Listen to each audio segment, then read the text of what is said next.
doon ay conflict sa ato ang mga reports. No? Nya, ato po sa mga chapter heads, ay mga unit heads, every week sila nag-household. Please. O kung baga kung sa Itbulaga pa, hindi ako naniniwala. Kung sa kanila pagtuo, na nag-household ka, wala kung sila nakita. 12 leaders, more than 5 years. Mga na report po.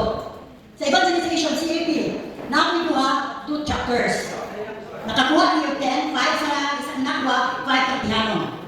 Dinita sa sisters. So, kita niyo sisters, dapat tayong drop no, 15 tabo, ang inactive. And sad to say, this year, puno ang patay. Tulog ang nakwa, tulog po ang piano. So, makita niyo ang drop ba? 1 minute dito, 1 minute, namin 10 na graduates, namin 15 inactive, namin premium anong nakatay. So, 119. Okay, andito sa formation sa teachings. Yes, after CLP, naka-COB, naka-HR1 me, naka-FS me, naka-Lord's Day me. Evangelization training kay mag-CLP, naka-evangelization training na. Evangelization training, naka-isa me, naka-CLP version 2, naka-isa me, CLP 2, naka-isa me, CLP facilitator training, naka-isa me, orientation sa new household, provincial 2, naka-apel me, baptism training,